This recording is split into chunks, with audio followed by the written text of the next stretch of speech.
तो दोस्तों, आज मैं आपके लिए जो नया वीडियो वो लाया हूँ। और मैंने आपको पहले बताया था कि हमारा जो टीईटी का जो एग्ज़ाम होता है, टीईटी का जो एग्ज़ाम होता है, टीईटी फर्स्ट, उसके लिए जो पहला जो हमारा पार्ट होता है वो होता है आपका जो पार्ट होता है वो होता है आपका एजुकेशन साइकोलॉजी। और उस एजुकेशन साइकोलॉजी से रिलेटेड जो पहला भाग है वो है चाइल्ड पेडागोगी, यानी कि बाल मनोविज्ञान।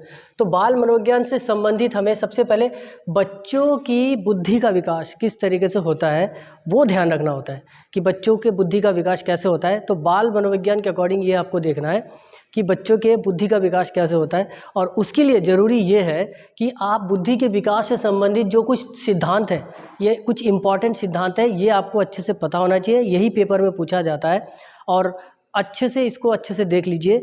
जैसे कि बुद्धि का विकास जो है आपका बच्चों का अलग अलग उम्र में अलग अलग होता है, ठीक है। तो उससे रिलेटेड पहला जो एक बुद्धि से संबंधित जो पहला सिद्धांत है वो है आपका एक तत्व सिद्धांत।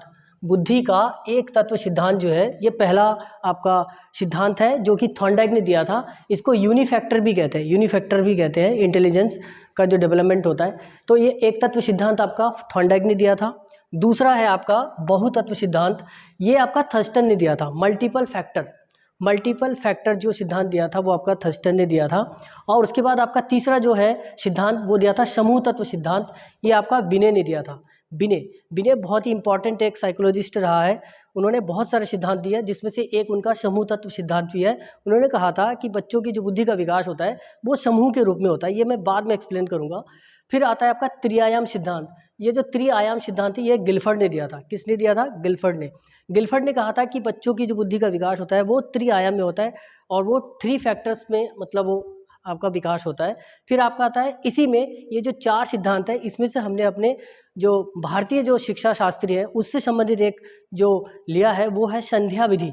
ये आपका दयानंद सरस्वती जी ने दिया था। किसने दिया था? दयानंद सरस्वती ने दिया था। और हमारा जो गुरुकुल सिस्टम प्रणाली है, गुरुकुल शिक्षा पद्धति है, वो उसमें से एक ये विधि है कि शाम के टाइम आप अपनी पढ़ाई करिए और सुबह के टाइम भी पढ़ाई करते हैं। तो दयानंद सरस्वती जी ने ये हमारा जो विधि है वो दिया था, संध्या विधि। तो ये जो हमने आपको 5 जो सिद्धांत बताए हैं, इन पांचों को आप अच्छे से पढ़िए। ये पेपर में पूछा जाता है, बार बार पूछा जाता है। तो सबसे पहला आपका एक तत्व सिद्धांत थॉर्नडाइक ने दिया था कि बुद्धि का विकास एक तत्व के रूप में होता है। बहुतत्व सिद्धांत थर्स्टन ने दिया था। उसने कहा कि बुद्धि का विकास जो है वो बुद्धि जो है बहुत सारे तत्वों का एक समूह है और उसी तरीके से उसका विकास होता है। तो ये आप अच्छे से पढ़ लीजिए। अब इसी बुद्धि से संबंधित हमारे पास 2 फॉर्मूला है जो पेपर में पूछे जाते हैं। बड़े ध्यान से देखिएगा 2 फॉर्मूला। एक है आपका निष्पत्ति लब्धि। इसको आपका अचीवमेंट जो है, अचीवमेंट किसी व्यक्ति का जो अचीवमेंट होता है वो किस तरीके से शिक्षा के संबंध में होता है। तो ये क्यों जो होता है आपका निष्पत्ति लब्धि जो होता है उसका फॉर्मूला है E.A, यानी कि EA अपॉन मेंटल एज। तो ये E जो है वो आपका एजुकेशन एज है, शिक्षा ग्रहण करने की आयु है। और मेंटल एज जो है वो आपकी मानसिक आयु वो बताता है गुणा 100। तो ये आपका AQ कहलाता है। ये वाला फॉर्मूला आपका AQ कहलाता है। और इसी से संबंधित बुद्धि से संबंधित जो आपका सबसे इम्पॉर्टेंट जो आपका सूत्र है वो है बुद्धि लब्धि। इसको IQ भी कहते हैं, IQ। तो ये जो IQ होता है वो होता है मेंटल एज यानी कि मानसिक आयु बट्टा क्लिनिकल एज यानी कि आपका वास्तविक आयु।